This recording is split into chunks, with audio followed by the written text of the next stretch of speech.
Olá, esse é o podcast Questão de Método. Meu nome é Lourenço Fernandes, doutor em filosofia, e este é o primeiro episódio, cujo título é O que é a filosofia? Uma vez, quando eu estava deixando um aluguel, eu precisei contratar alguém para pintar o apartamento. Quando o pintor me perguntou o que eu fazia, eu disse que eu estudava numa faculdade. Ele perguntou que curso, e eu respondi filosofia. Ele parou um pouco e pensou: e se estudar a Bíblia? O que eu acho uma pergunta pertinente. E não exatamente, a filosofia não estuda a Bíblia, mas também se estuda a Bíblia. Hoje eu devo dizer o que acho que é filosofia. É claro que cada autor diz e constrói a sua própria concepção de o que é a filosofia. Cada um acha que a filosofia é uma coisa diferente, e em momentos diferentes a filosofia é uma outra coisa. Para pessoas diferentes no mesmo momento também, talvez. Nesse sentido, dizer o que é a filosofia é um pouco disputar a respeito de o que é a filosofia. Tentar fazer valer com que a sua visão de o que é a filosofia esteja vigente como operativa para os exercícios do pensamento. Do pensamento humano, quer dizer, sobre a nossa vida e a respeito de tudo que pensamos, na verdade. O que seria filosofia, então, quando algumas pessoas dizem que este é o tema da filosofia? Ué, então a filosofia diz respeito a tudo, engloba tudo. O que já é um problema e um problema de método, quer dizer, como falar de tudo? De um ponto de vista mais pé no chão, a filosofia é um curso da universidade. Existem pessoas que são formadas em filosofia, existem pessoas que dão aula de filosofia, existem provas de filosofia que dizem se você sabe mais ou menos filosofia. Quer dizer, ela é uma disciplina do currículo. E como disciplina do currículo, ela é antes de tudo um fato da vida social. Ela é uma palavra que existe na boca das pessoas associada a diferentes coisas da nossa vida cotidiana. E por causa do espaço que a filosofia ocupa na nossa sociedade, quando uma pessoa se interessa por filosofia, isso significa que ela se interessa de alguma forma pelo saber, ou pela existência, ou pelas questões que seriam as mais profundas da humanidade. Isso também está próximo do que eu mesmo considero filosofia, pelo menos no seu sentido mais útil, no seu sentido mais verdadeiro. Porém, permanece o problema. O que significa isso tudo? O que é então essa porcaria? Outro jeito da gente falar de filosofia é começar a mencionar os temas, as divisões que a filosofia institucionalmente validada apresentam. E aí você fala de lógica, você fala de epistemologia, filosofia da ciência, estética, filosofia da arte, filosofia da história, história da filosofia, Sócrates, Platão, Aristóteles, Santo Agostinho, São Tomás de Aquino, Descartes, Spinoza, Leibniz, Locke, Berkeley, Hume, Kant, Fichte, Hegel, quem sabe Schopenhauer, Nietzsche, Bergson, talvez? E, enfim, alguns vão dizer que certo autor vale a pena estudar, outros vão dizer que aquele outro é melhor deixar de lado porque é inútil, e por aí vai. Mas que existe ainda assim uma linhagem, mais ou menos estandardizada, e é ela o que chamamos de cânone. Então, a filosofia tem uma estrutura, uma coluna cervical de autores de referência que todos deveriam conhecer e, em grande medida, todos já conheceram no passado. É uma coisa impressionante a tradição. Assim como é impressionante uma grande paisagem, uma montanha ou mar, que você fica um pouco pasmo com a amplitude daquilo. Porque não é só a profundidade dos textos do Aristóteles ou do Platão que importa. É o fato de que pessoas, por séculos e séculos, leram aqueles textos, conversaram sobre aqueles textos, refletiram sobre aqueles textos, discutiram aqueles textos. Isso no século I a.C., no século III depois de Cristo, no século V, VI, VII, VIII, IX, X, XI, XII, XIII, XIV, até hoje. E você pega textos de qualquer época e há um conjunto mínimo de autores de referência. A isso nós chamamos o cânone. Mas ele também impõe problemas. Se a filosofia chinesa é filosofia ou não, se a indiana, egípcia, caldaica, persa é ou não é filosofia, isso é fonte de muita discordância entre diferentes autores. E há muita gente que insiste até hoje que a filosofia só pode ser grega, e portanto ocidental, e portanto de história europeia. Como começaram a dizer, com motivações racistas, alguns atores do final do XVIII e começo do XIX. O problema é que essa posição pegou, e hoje muita gente repete isso sem nem saber de onde veio a ideia. Porque se a filosofia for ocidental, entre aspas, quer dizer, europeia, isso se mistura um pouco com o cristianismo, ou até com o paganismo mediterrâneo, que mistura muitas tradições dos primeiros séculos, do judaísmo à magia egípcia, e outras tradições filosóficas que chegam ao ocidente de outras paragens. Mas admitir isso cria um outro problema, o de que a filosofia não poderia ser a teologia, ou seja, religião e filosofia seriam coisas distintas. Na dificuldade de dizer o que é filosofia, a gente para dizer o que ela não é. Mas espera aí, em que a religião e a filosofia se aproximariam tanto para que a gente precise parar e dizer que filosofia não é religião? Hoje eu estou mais colocando problemas aqui do que chegando a uma definição, porque a própria definição de filosofia, como eu disse, depende muito de quem olha, depende das posições filosóficas de quem está falando. Voltando então, há movimentos que criticam o cânone, e eu particularmente sou muito simpático a eles, como direi aqui quando eu contar um pouco mais da minha trajetória. Porém, é importante a gente ter isso como presente, né? Aqueles autores que eu listei realmente são a filosofia em certo sentido, porque são os autores que se discutem nas aulas de filosofia, seja do ensino médio, seja do ensino superior. Esse rol de autores, porém, não é tão amplo assim. Esse rol de textos também não é tão amplo assim. Muitas pessoas estudam poucos textos. Ao passo que o nosso acervo, o que é realmente tradicional, quer dizer aquilo que é repassado, o trado, né, do latim, um verbo que significa transmitir, particípio traditus, o que foi repassado. Aquilo que é transmitido de geração a geração como textos, bem, no limite são todos os textos que ainda estão por aí disponíveis para que a gente possa ler, em todas as bibliotecas, por exemplo, e fora delas também. Na nossa época de abundância informacional, em que você tem milhares e milhares de livros escaneados de graça na internet, no archive.org, numa gallica.fr, entre outros sites, no LibGen, por exemplo. Pequeno parênteses, eu também sou simpático à livre circulação de informação, justamente porque a tradição exige que as informações corram e se disseminem. Nos momentos em que essa informação não correu de forma livre, foram momentos tristes. Não se confunda isso com a liberdade de expressão do Vale do Silício, em que você pode dizer qualquer coisa em qualquer lugar. Não se trata disso. A livre troca dos textos diz respeito à pluralidade e não ao monopólio, como se dá um monopólio de informação. Eu já disse isso no episódio 0 e também traremos isso no futuro. Então a filosofia, ela tem a ver com os textos, né, na medida em que ela se apoia numa tradição. E se ela tem a ver com os textos, ela tem a ver com a linguagem. Tanto com o vocabulário usado, quanto com as frases transmitidas que permanecem ressoando na cabeça das pessoas geração após geração. Você acha coisas assim quando vai a Platão, coisas assim em Aristóteles. Vai descobrir que as categorias através das quais você pensa já estavam lá. E nesse sentido você vai redescobrir a forma como você mesmo pensa. De modo que a filosofia é realmente uma busca também por si mesmo. É claro que não é apenas a si mesmo que se busca. A alma, o eu, é uma questão da filosofia, entre outras. Mas na medida em que você lê e que você toma contato com os textos, você percebe que você está implicado também nessas outras questões. Quando se trata de política, quando se trata de arte, quando se trata de ciência, de conhecimento, de lógica e até de retórica. Mas a filosofia já foi ainda mais coisas. No passado, no lugar da nossa ciência, havia a filosofia natural, que hoje é dividida em matérias tais quais física, química, biologia, geologia. A divisão era diferente e a filosofia natural é que era a verdadeira unidade desses conhecimentos, porque a física, entendida tradicionalmente como toda a ciência da natureza em bloco, era uma parte da filosofia. Então a gente é obrigado a pensar a história dessas decomposições, dessas divisões, dessas separações entre o que a gente chama ainda hoje de disciplinas. Esse processo de disciplinarização, a divisão das disciplinas, é muito importante se a gente quer falar de filosofia. Exatamente porque a filosofia, ao que parece, é uma dessas disciplinas.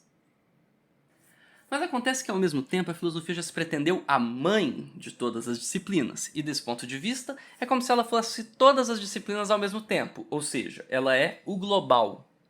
E, ao mesmo tempo, é como se ela fosse uma disciplina do currículo, então ela é também o local, ao mesmo tempo. Ela é uma região e ela é todo o universo. O que engendra problemas ainda mais sérios, tanto para a gente compreender o que é a filosofia, quanto para a gente conseguir se orientar em meio aos problemas filosóficos que existem por aí.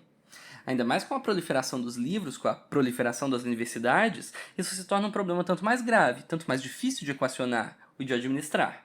Uma economia do pensamento entra em jogo aqui, quando se trata da filosofia atual, em que você tem que pensar a procedência e a produção geral dos pensamentos, da circulação das frases e das ideias a nível global. Antes, fazia sentido falar sobretudo dos livros, mas hoje em dia você tem a internet.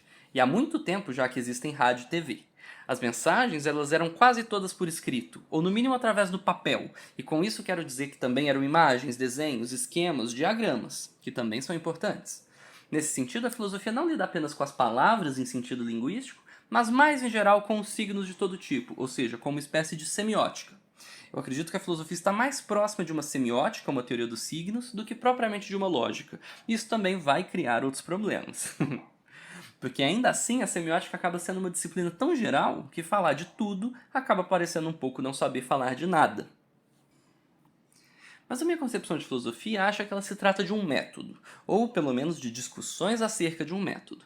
Eu acredito que a filosofia não vai te dizer o que ela mesma é definitivamente, mas ela é capaz de abrir questões e discussões, e de mais colocar uma pulga atrás da orelha do que te dizer com todas as letras o que você deve ou não deve fazer, mesmo quando se tratar de ética.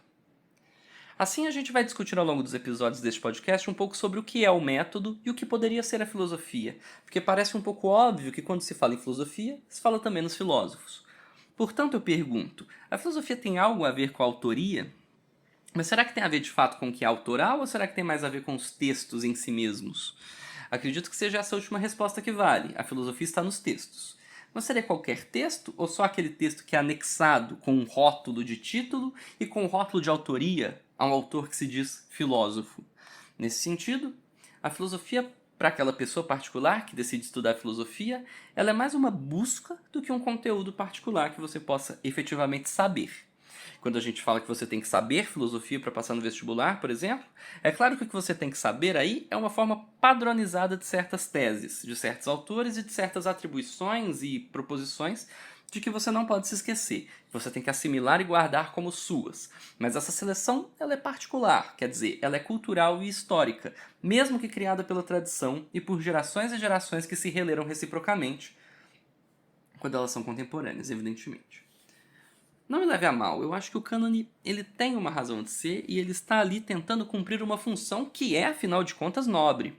A guarda da tradição é uma função nobre, mas é preciso compreender com alguma clareza que o que se mantém da tradição na vida das pessoas nunca é a tradição toda, a tradição completa. O que nós retomamos é só uma minúscula seleção de todas as coisas escritas no passado. E quando você vai olhar a tradição mesmo, em primeira mão, com seu próprio olhar, e essa é a postura de um pesquisador em filosofia, você vai descobrir que muito do que se encontrou também no passado da tradição não era aquilo que se conta nos resumos e nos manuais didáticos do que seria a filosofia, mesmo quando se trata do nível superior. Isso gera ainda mais um problema, e este é muito grave. Mas vamos lá então de novo. O que é a filosofia? A filosofia é, antes de tudo, um problema, até porque ela é uma questão, né? As questões da vida. Quem sou eu? O que é o mundo? O que é Deus? O que é o universo? Por que estamos aqui? Para onde vamos? Essas perguntas são às vezes um pouco deixadas de lado na filosofia acadêmica, mas elas estão ali por trás, animando tudo, mesmo que elas sejam tão intratáveis que elas não figurem na produção acadêmica propriamente. Isso é mais o papel de um guru, né? De um xamã, de um líder espiritual, até de um líder de culto. Entretanto, exatamente por isso, elas são questões importantíssimas, ligadas de muito perto à nossa vida. E é claro que então a religião é também uma questão filosófica. Embora hoje em dia a filosofia como disciplina queira muito intensamente se desvencilhar dos aspectos religiosos, que entretanto a envolveram desde seu início e permanecem envolvendo, mesmo de formas indiretas. Eu pretendo em episódios futuros falar um pouco da importância da teologia, dos discursos religiosos para a filosofia, e como eles permanecem presentes nas nossas discussões filosóficas e nas nossas discussões até políticas, econômicas, em várias outras áreas do conhecimento, de forma escondida, subreptícia. É uma criptoteologia, uma teologia escondida, como eu gosto de dizer. Então a filosofia abarca muita coisa. A filosofia depende de um estar em jogo existencial, porque a gente responde as perguntas um pouco em relação à nossa própria existência, e para moldar até a nossa própria existência. É a pergunta do aluno ao professor: para que eu vou usar isso na minha vida? Essa pergunta é muito pertinente. É por isso também que às vezes parece que cada um tem a sua filosofia, mesmo dentro de uma mesma escola de pensamento. A filosofia, se quiser ser útil, tem tudo a ver com decidir o que você vai ser e tudo que está implicado nessa decisão. Tudo aquilo com que você tomou contato, tudo aquilo que você aprendeu para você e que você incorporou nos seus hábitos, inclusive de forma cultural. Todos esses aspectos, a filosofia terá que lidar com eles uma hora ou outra. E exatamente por isso ela não é um conteúdo que possa ser passado no tempo de um semestre ou no tempo de alguns episódios de um podcast, mas ela é uma busca contínua da vida toda, tanto pela constituição de um hábito e de um corpo, quanto pela busca por conhecimentos e referências que possam enriquecer ou aprimorar essas decisões, que são, em primeira instância, de um modo de vida. As pessoas gostam de discutir na internet, né? Foucault não é filósofo, Freud não é filósofo. Mas por que eles não seriam filósofos? E o que faz, portanto, que alguém seja filósofo? Isso depende de se dizer filósofo ou de ter estudado filosofia? Isso não é um pouco um círculo vicioso? A gente não está aceitando rápido demais que a divisão que a universidade faz das disciplinas é verdadeira e absoluta? Você pode dizer que filósofo é quem estuda filosofia. Mas só de fazer um curso de filosofia você se torna filósofo? Tem gente que trata esse problema assim, mas quem acha isso normalmente não fez filosofia. E as pessoas que fazem, que estudam a filosofia, sabem, ou pelo menos imaginam, ou pelo menos se colocam esse cabresto, de dizer que nem todo mundo que estuda filosofia é filósofo. E para ser filósofo é preciso escrever um livro que seja de filosofia, que seja lido pelos outros e talvez incorporado pelos cursos de filosofia como filosofia. Então talvez o prestígio seja um fator importante do que seja a filosofia. Isso pode estar próximo de achar que a filosofia é apenas o cânone. Para ser filósofo, você tem que ser canonizado. Será que é por isso que não há filósofos no Brasil? Ou pelo menos se diz que não há filósofos no Brasil, normalmente para rebaixar nossa produção filosófica? Estudiosos de filosofia, há vários. E até filósofos brasileiros, segundo eu penso. A produção filosófica brasileira é imensa e vamos explorá-la ao longo dos episódios aqui também. Interessa então que as outras pessoas te reconheçam como filósofo, é isso? Ué, isso é uma questão de mídia, portanto? Nesse sentido, o Olavo de Carvalho seria um grande filósofo brasileiro, mas não me parece que seja esse o caso. De toda forma, tentar dizer o que é a filosofia através de uma definição não me parece muito útil, porque a definição final acabaria com a discussão. E aqui nesse podcast trataremos um pouco mais a questão do método, isso como filosofia. Um podcast de filosofia que trata a filosofia como um método. Se a filosofia é um método, significa que a filosofia é um jeito de pensar, e até mesmo uma arte de pensar. Mas se for assim, e voltando ao começo do episódio, então todas as coisas que foram feitas através do pensamento dizem respeito de uma forma ou de outra à filosofia, e podem ser movimentadas pela filosofia enquanto assuntos filosóficos. Será que isso significa então que a filosofia é um jeito de tratar os assuntos, mais do que esse assunto ou aquele outro? A gente começa a se caminhar de alguma forma, parece. Porque então esse jeito de encarar as coisas talvez diga respeito a um método, e a um método propriamente filosófico. Porém, parece que a filosofia tem tudo a ver com a sabedoria também. E eu estou entendendo a sabedoria não como aquela sabedoria mágica de uma pessoa que teve uma iluminação divina, o escolhido a quem Deus revelou suas verdades. Ao contrário, a sabedoria seria uma coisa que nós construímos coletivamente, em contato com a tradição. E isso, meu caro, é uma posição filosófica. Dizer que a sabedoria é um empreendimento coletivo. Há os velhos sábios, sem dúvida.